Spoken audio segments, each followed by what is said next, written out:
Oi pessoal, tudo bem com vocês? Hoje eu tô trazendo um vídeo aqui de um assunto que está sendo muito falado, né, o coronavírus. Então, a gente precisa também se atualizar dentro da nossa profissão. Qual é a relação do coronavírus e da fonoaudiologia? Assiste o vídeo.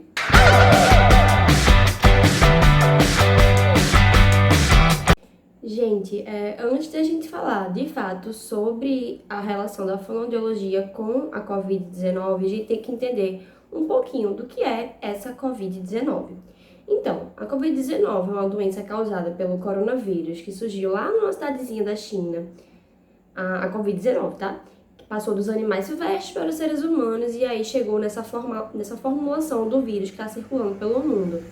É uma doença que ela ataca, tá, o sistema respiratório da gente. E ela tem sintomas muito abrangentes, desde um resfriado leve até uma pneumonia que pode ser fatal. Então, no dia 11 de março foi decretado que era uma pandemia, ou seja, é uma doença que está muito instalada, com muitos casos no mundo inteiro. E é muito preocupante.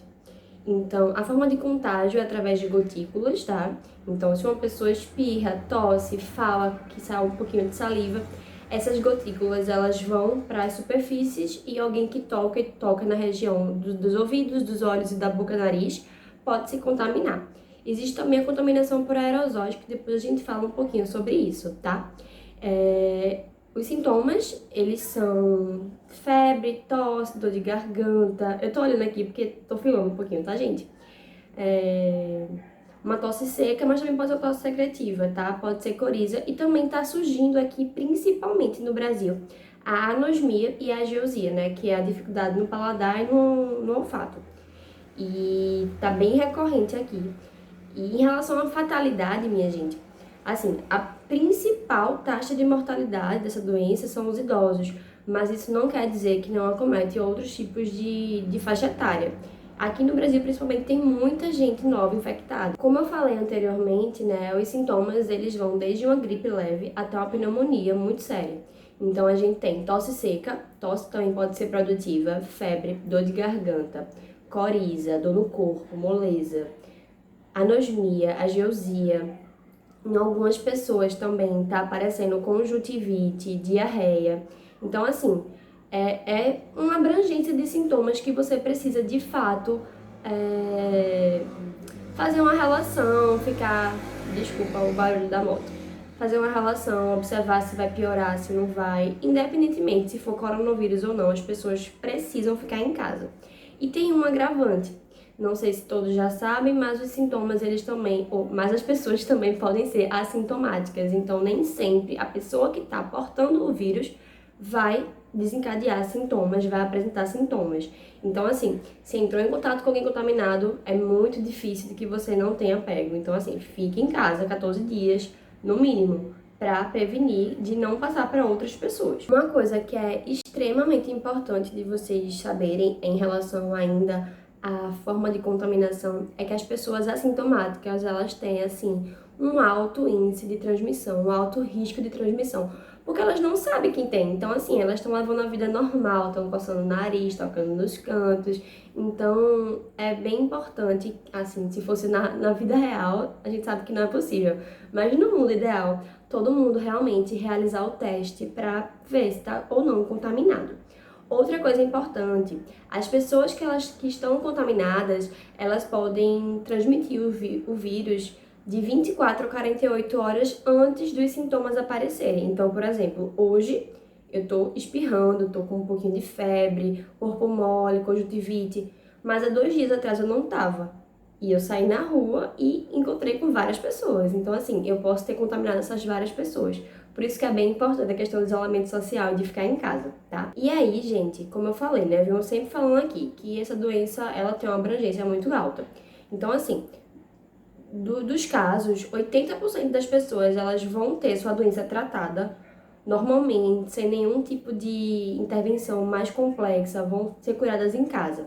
20% vai desencadear sintomas moderados e 5% vai de fato precisar de uma UTI e de um acompanhamento maior. Então, assim, tem estudos que mostram que a cada 6 pessoas, que tem coronavírus, uma vai ter problema muito sério para respirar e aí, de fato, vai precisar ir para o hospital e aí talvez ser entubado. Mas não é todo mundo que tem coronavírus que vai ser entubado não, tá?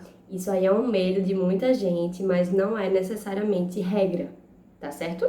O coronavírus chegou aqui no Brasil, né, no começo de março, já se alastrou para todos os estados, praticamente. Acho que pouquíssimos não tem caso, não sei, talvez um ou dois ainda não tenham casos, pelo que eu vi, né? Não sei se já atualizaram as informações. E principalmente São Paulo e Rio de Janeiro estão mais acometidos e têm maiores números de casos.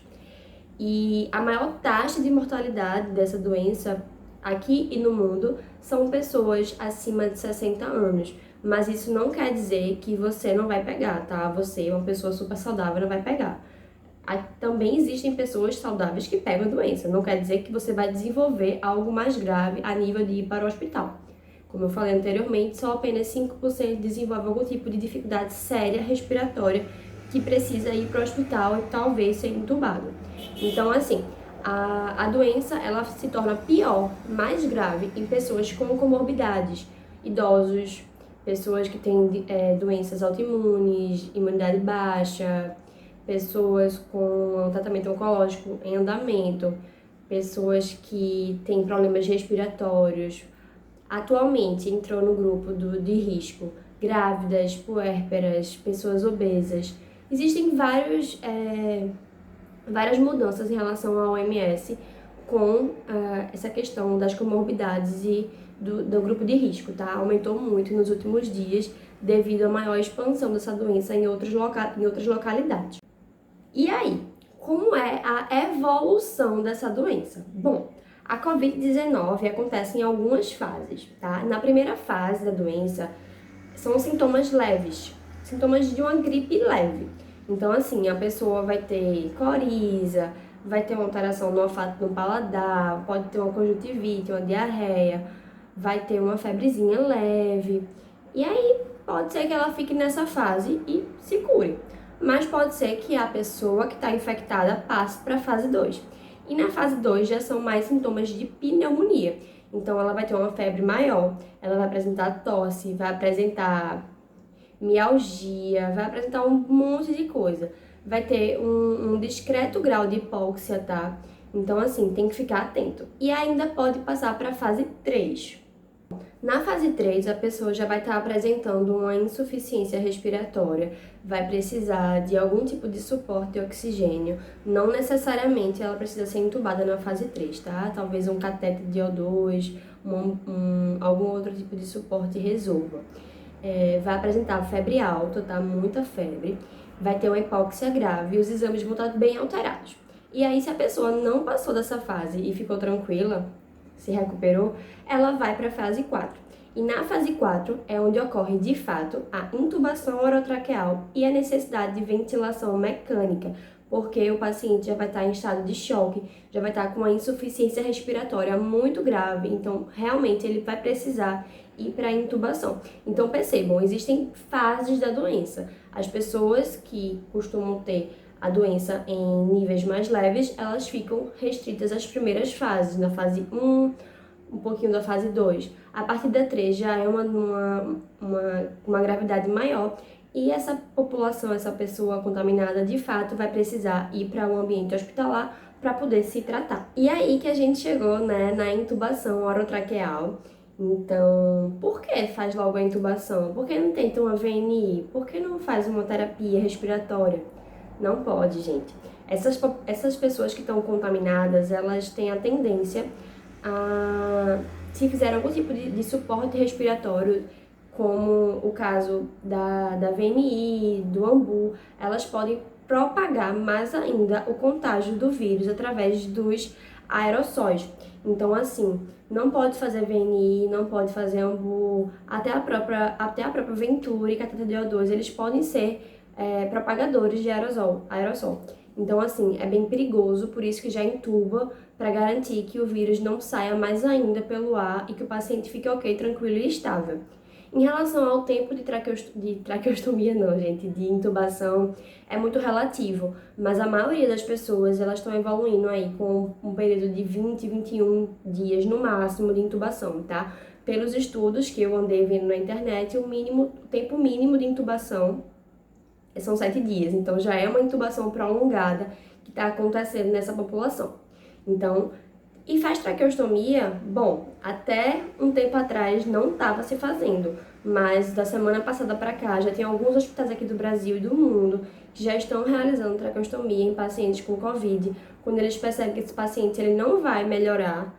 Por exemplo, ele fica 7 dias entubado e ele não está apresentando melhora, alguns hospitais, alguns centros de referência já estão realizando a traqueostomia preventiva, porque sabe-se que as consequências da intubação prolongada são muito sérias e vão ser muito prejudiciais para aquela população, para aquelas pessoas. Então aí sim, já estão se pensando em fazer a traco nesses casos. Mas ainda é algo muito particular do serviço, não existe nenhum protocolo. E lembre-se sempre, minha gente, o que está sendo falado hoje aqui não pode não ser verdade daqui a 2, 3 dias, porque é uma doença nova, que os estudos estão acontecendo, que as pessoas estão conhecendo melhor. Então, assim, cada dia pode ser uma evolução no cuidado das pessoas e na mudança do cuidado anterior. Então, o que eu estou falando aqui hoje, talvez daqui a 1, 2, 3 semanas, não valha mais de nada. Em relação, né, à proteção da gente e os cuidados que a gente pode tomar enquanto profissional de saúde. Sempre que possível, utilizar máscara, luva, capote, óculos, protetor facial, sapatos fechados, roupas que você possa lavar várias vezes, colocar um produto mais forte na roupa, separar a roupa antes de chegar em casa, tirar a roupa, tirar o sapato, limpar as superfícies, limpar todos os objetos que você está usando no ambiente que tem pessoas contaminadas, né, ou potenciais contaminadores. E é isso, assim, é ficar sempre atento, sempre em alerta e ter muito, muito, muito cuidado. Bom, depois de a gente conversar um pouquinho, né, sobre conceituação, sintomatologia, forma de contaminação, fases da doença, a gente precisa agora, de fato, entrar na fonoaudiologia e no Covid-19. A primeira coisa que eu quero falar para vocês é que, normalmente, o fonoaudiólogo no ambiente hospitalar, ele está entrando nesses casos após a extubação orotraqueal. Mas isso não significa que pacientes em enfermaria com também insuficiência respiratória não precisem do fono, tá? Até porque a gente sabe que a disfunção da respiração, a alteração pneumofonoarticulatória pode desencadear alterações na deglutição, na fala, na voz e na comunicação como um todo. Então, assim, quais são as consequências da extubação? Bom, né? A intubação orotraqueal, ela pode trazer uma série de consequências para o indivíduo. Dentre elas, edema, granuloma, paralisia de prega vocal, paresia de prega vocal, estenose, luxação de aritenoide, lesão na mucosa de orofaringe, na mucosa oral. Pode alterar a sensibilidade dessa região de via aérea superior. Pode também dar um atraso no disparo da fase faríngea da deglutição. Então, assim, existe uma série de consequências que essa intubação pode trazer para a nossa área de atuação. Então, o fono que está atuando nesses casos tem que ficar bem esperto quanto a isso e observar minimamente os sinais de alteração que existirem para estar ajudando os indivíduos a melhorarem a sua qualidade de vida e a sua performance dentro do... Em relação ao Covid e riscos que ele pode trazer para a nossa área de atuação, além desses da intubação, quais que seriam?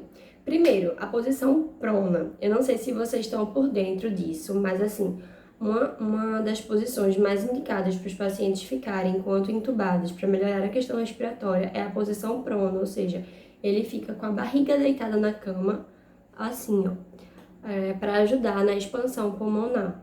Então, essa posição ela pode trazer algumas consequências para nossa laringe, e como edema, anteriorização de edema, pode lesionar a laringe e prega vocal durante a mudança do decúbito. Então, assim, é bem importante ficar alerta e sempre que possível orientar os serviços a terem o maior cuidado possível na mudança do decúbito para que o paciente não sofra nenhum tipo de lesão em relação a isso. Outra coisa, o comprometimento respiratório. Não estou falando em si do paciente intubado, porque possivelmente o paciente intubado, possivelmente não, né? O paciente intubado, ele não vai ter dieta por via oral. Então, assim, o comprometimento respiratório, ele pode trazer uma série de dificuldades para o indivíduo, porque a incoordenação pode gerar uma broncoaspiração, pode gerar uma dificuldade para ele estar se alimentando e ingerindo a dieta. Então, é bem importante ficar atento. Como também, né, dificuldade respiratória pode gerar uma alteração de proteção de via aérea e aí o paciente vai e aspira. Outra coisa, o aumento da permanência na UTI. Como assim? Quanto maior tempo na UTI, maiores são os riscos para esse indivíduo, porque a qualidade de vida dele, vai cair muito, ele pode entrar em delírio, ele pode estar precisando de uma série de medicamentos que que podem estar prejudicando realmente assim o estado geral dele. Então, quanto maior o tempo na UTI, pior o paciente. Outra coisa, tem estudos recentes lá da Espanha que estão trazendo que existem comprometimentos da região do sistema nervoso central por conta do coronavírus, do Covid-19. Então, assim, é algo novo a se pesquisar. Quais são esses comprometimentos? Qual é a área que está sendo mais lesionada pelo vírus? Será que é uma área que vai comprometer linguagem, deglutição? Então, também é uma interrogaçãozinha para ficar aí, para a gente descobrir nos próximos capítulos se realmente vai ter algum tipo de dificuldade ou não para a nossa área em relação a essas questões neurológicas. Outra coisa, né, é a miopatia e a polineuropatia, que vão desencadear uma fraqueza muscular global. Então, essa fraqueza também pode estar relacionada com a nossa área de cabeça e pescoço e pode estar prejudicando a comunicação e a deglutição desse paciente. As medicações e também doenças prévias são riscos para que o paciente venha desencadear alterações fonoaudiológicas aí. Doenças prévias como DPLC, doença hepática avançada, algum tipo de sepse, certo? Então, assim, gente, a atuação do fonoaudiólogo nesses casos não vai ser muito diferente do que a gente já faz na nossa atuação em UTI. É só mais uma questão de mudança de alguns hábitos, mudança em alguns procedimentos que a gente realiza que não poderão ser realizados no momento por conta da disseminação desse vírus e da propagação dos aerossóis que podem estar piorando a contaminação. Em relação à extubação, a gente sabe que existem várias complicações, a gente já falou um pouquinho do que pode acontecer, mas assim, deixando mais claro o que pode surgir por conta do pós-EOT. Pode ter disfagia, pode ter disfonia, pode ter dispneia, pode ter um estridor laríngeo, pode ter várias coisas. Então, assim, cada paciente ele vai ser único, o tratamento vai ser bem direcionado a ele. Não existe uma receita de bolo de fato, tá? E aí tem alguns estudos de líder do ano passado. Eu não sei se fala líder, lieder, não sei. É um estudioso aí da disfagia, que ele apontou que intubação maior que 5 dias tem maior incidência de disfagia. E quanto maior o tempo de intubação, maiores são as lesões em região laríngea. Então, a gente já tem como fazer associação com a nossa área, né? Maior disfagia, maior incidência de disfagia, pior pra gente. Maiores lesões laríngeas, mais probabilidade de ter lesão laríngea, pior pra gente da fono também, que vai precisar reabilitar mais ainda esse público. Em relação à fono e ao Covid, o que é que danado a gente faz? Como eu falei quase agora, né? A atuação é muito parecida com o que a gente já faz na UTI, só mudando algumas coisas. Então vamos lá deixar bem claro o que é que o fonoaudiólogo de fato faz no coronavírus, na Covid-19. A gente vai avaliar a deglutição, a gente vai avaliar a voz, a motricidade orofacial, a gente vai avaliar a linguagem e a comunicação desse indivíduo. Eu fiz até uma postagem recentemente, eu não coloquei essa parte de comunicação, mas que é muito importante. Paciente que está com dispneia, paciente que está entubado, como é que esses pacientes se comunicam com a equipe? Será que seria importante ter um tipo de comunicação suplementar alternativa para que auxilie nessa comunicação, nessa fala, nessa vontade dele de querer algumas coisas, de falar com algumas pessoas? É bem importante isso, tá? E aí, quais seriam, né, os pacientes que o fonoaudiólogo de fato vai atender? A gente tem 3 grupos de pacientes, tá? Que é o paciente que está na UTI, que está com iote prolongado, que teve disfagia depois de uma traqueostomia, que está com uso de via alternativa e está precisando da avaliação da gente. A gente vai ter o grupo 2, que são pacientes que estão internados nas enfermarias com algum tipo de insuficiência respiratória, pneumonia, também com via alternativa, também podem estar traqueostomizados.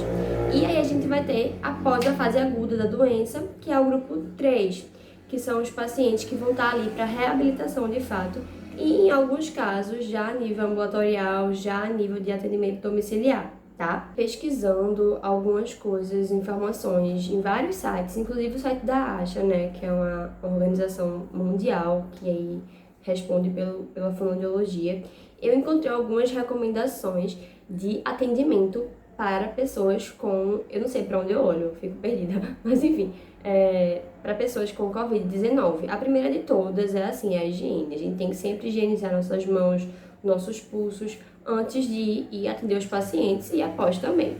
A utilização de EPIs é fundamental, então eu não sei se eu já falei, mas repetindo, se caso eu tenha falado.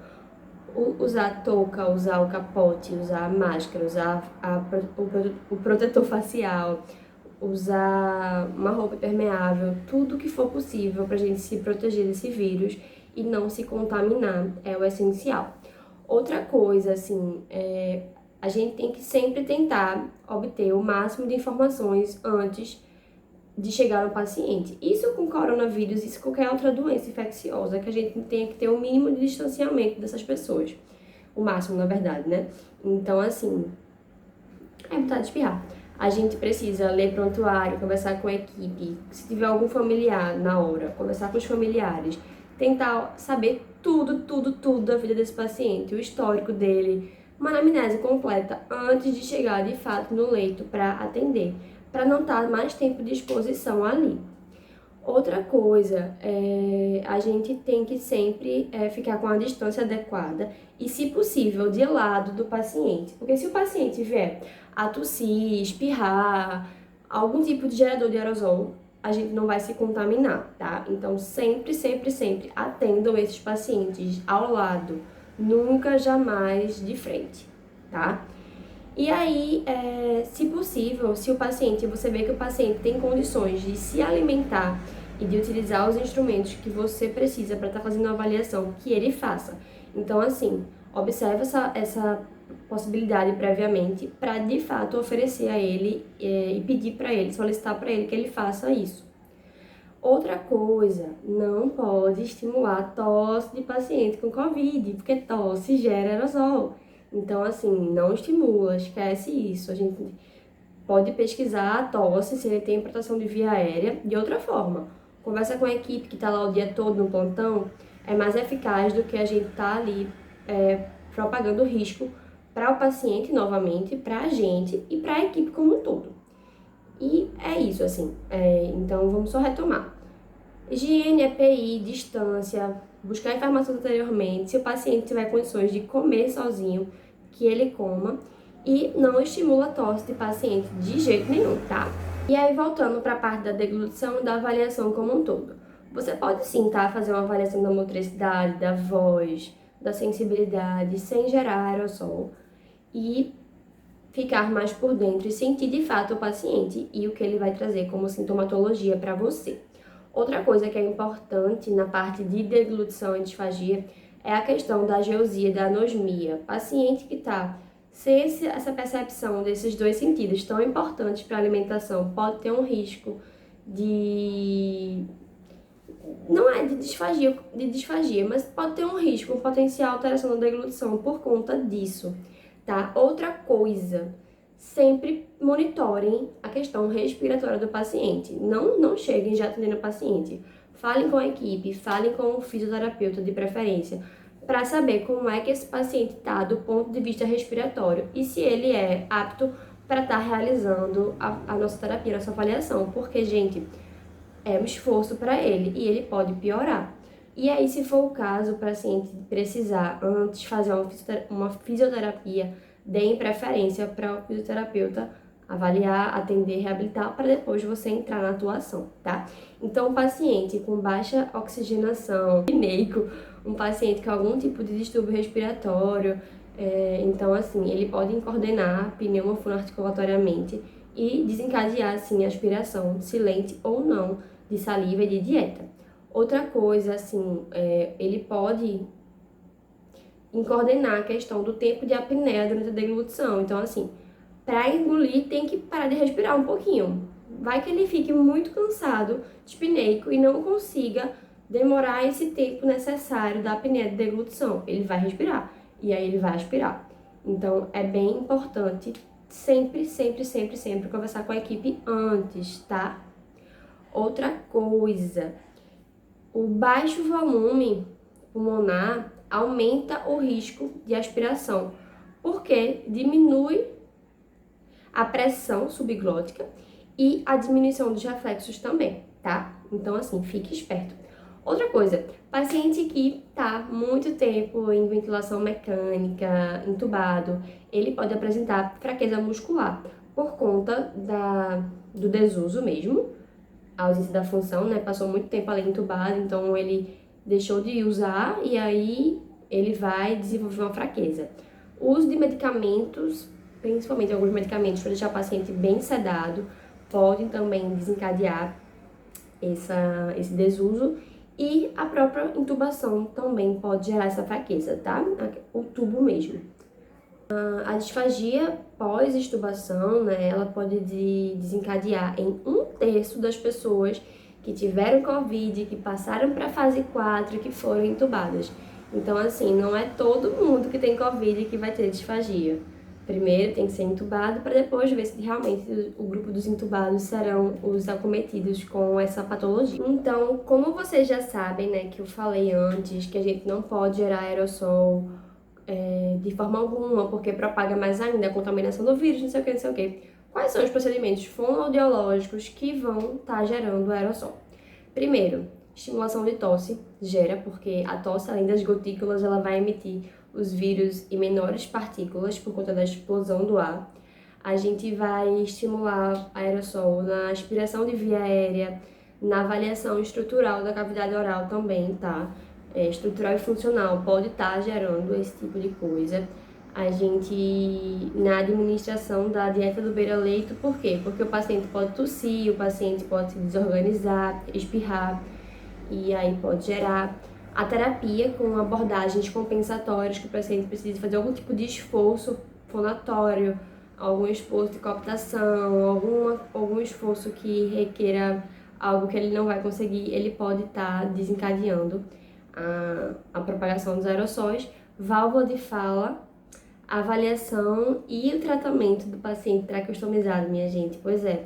Então, assim, até tem estudos que falam, eu até coloquei, depois eu mando pra vocês, falando que o fono, nesse documento que eu achei, vai entrar na etapa de decanulação do paciente, quando ele já tiver negativado para COVID. Então, assim, não é legal ficar estimulando sensibilização de via aérea, tosse, oclusão de PQT em paciente positivado ainda, porque gera aerossol, tá? Outra coisa também, que como eu falei já, né, as ventilações, os suportes de oxigênio. A Venturi, o catéter, a VNI, tudo isso pode ser potencial gerador. A gente tem que sempre pesar na balança se de fato o fonoaudiólogo naquele local é fundamental, se não existe outra possibilidade de ajudar o paciente. Então, a comunicação com a equipe é muito importante. É aquela coisa, não é que a gente vai estar abrindo espaço para outro profissional pegar a nossa área de atuação, tá? Mas a gente tem que estar pensando no atual cenário do mundial, no atual cenário de falta de equipamento de proteção. Então, assim, será que vale a pena para um fonoaudiólogo entrar naquele setor, naquele serviço, para avaliar um paciente, se paramentar todo, gastar equipamento para na hora o paciente estar dormindo, o paciente não ter um suporte respiratório adequado, tá desorganizado, tá com um delírio. Então, assim, pesem sempre na balança isso, tá?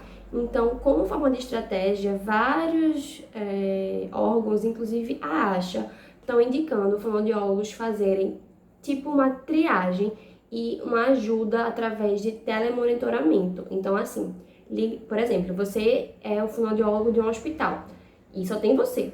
Então, assim, liga para os setores e pergunta como é que tá o paciente fulano, ciclano, o estado geral dele, nível de consciência, respiratório, tosse, enfim, tudo que você puder. Crie um protocolo de rastreio para o serviço de vocês e utilizem através do telefone para ligar para as equipes. Se for algo que vocês consigam ajustar por telefone, em conjunto com a equipe de físio, em conjunto com a equipe de enfermagem, seria ótimo. Se não, espera.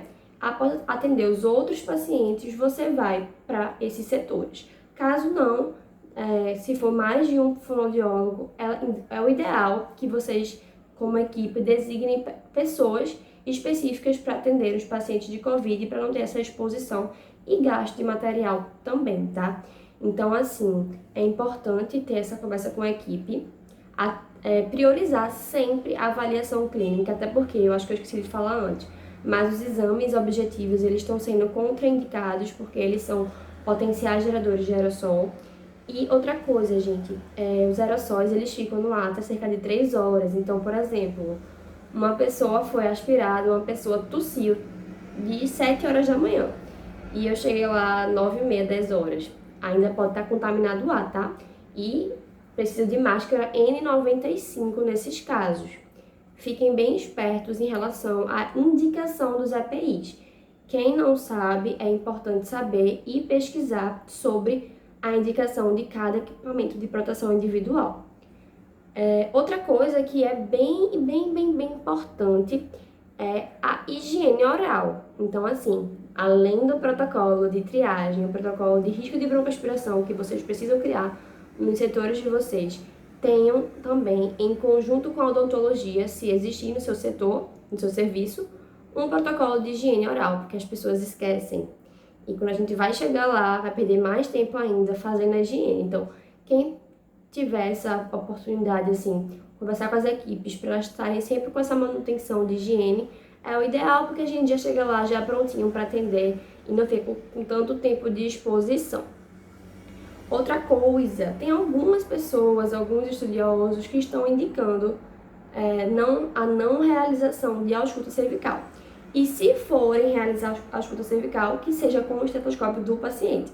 Porque a gente sabe que isso aqui não é uma realidade do SUS, né? Então, assim, possivelmente o estetoscópio vai ser o seu, não vai ser o do serviço, e você vai ter que usar com todo mundo. Então, assim, mantenham sempre a boa higiene. Coloquem álcool a 70% nos seus materiais, sempre, sempre, sempre. E se der pra lavar com álcool e sabão, lava também, bota álcool, tá? Pra proteger todo mundo disso aí. Pra encerrar esse vídeo longo, que eu nem imaginei que ia ser tão longo assim, é sempre importante, né, como eu falei, ter em mente que o fonoaudiólogo não é de fato um profissional da equipe de frente, não é um profissional super essencial lá no serviço cotidianamente, porque algumas coisas a gente pode resolver de outras formas e com o auxílio de outros profissionais. Então, assim, não achem que eu estou desmerecendo a nossa profissão, pelo contrário, o fonoaudiólogo tem sim que ter seu espaço no ambiente hospitalar, mas eu estou pensando no atual cenário, falta de profissional sendo contaminado. Aqui em Pernambuco, eu acho que já está perto dos 1.000 profissionais contaminados com Covid, por conta da desparamentação mesmo. Então, assim, seriam mais profissionais propensos a serem contaminados. Então, se a gente pode resolver os problemas de outra forma, que não diretamente ao paciente, para mim é mais prudente. E para outras organizações também, né? No começo eu fiquei, mas como assim? Mas depois eu entendi o real propósito disso e comecei a concordar. Então, um telefonema, um estabelecimento de protocolos de triagem, protocolos de risco de broncoaspiração, protocolos que deixem lá, assim, ó, bem claros quais são os sinais e sintomas de fato da fonoaudiologia, quando é que o fonoaudiólogo realmente pode vir atender um paciente, o que é que o paciente precisa ter como parâmetro para que o fono entre. Então, é bem importante esse tipo de diálogo com a equipe e os serviços para que tudo seja bem ajustado e adequado e que nem você, nem o paciente, nem as outras pessoas se exponham a riscos desnecessários, tá? Então, eu espero que vocês tenham gostado desse vídeo. Foi um vídeo, assim, um pouco geral, muita coisa eu falei aqui. Eu tô pensando em criar publicações, dividindo esse conteúdo, para que fique registrado lá no feed e mais fácil de acesso, para quem não quiser assistir esses, sei lá, quantos minutos é que eu fiquei falando, tá? Então é isso, gente. E lembrem o que eu falei no começo, o que eu tô falando hoje não é regra. Pode ser que daqui a 2, 3 dias mudem. E que não tem nenhum protocolo específico, nada que tenha que ser seguido à risca. Por quê? Porque cada setor, cada cenário, cada serviço tá fazendo de uma forma diferente. Então, assim, vai pegando o que vocês acham legal de uns e vai montando o seu. O que é que a sua conduta com esses pacientes, porque assim, o número está cada vez maior e já a fonoaudiologia de fato vai ter que entrar nessa atuação. A gente já tem muitos serviços que já estão aí no processo do fono atuando. Alguns ainda vão começar porque os pacientes ainda estão na fase de intubação. Então, assim, é isso. Eu acho que eu falei muito. Vou encerrar o vídeo por aqui. Espero que vocês tenham gostado. E qualquer dúvida que vocês tiverem, podem entrar em contato comigo. E lembrando, eu fiz uma pasta com alguns arquivos para vocês. Então, assim, entrem no meu Drive e acessem o material que tem lá, tá bom? E é isso, minha gente. Um beijo e tchau!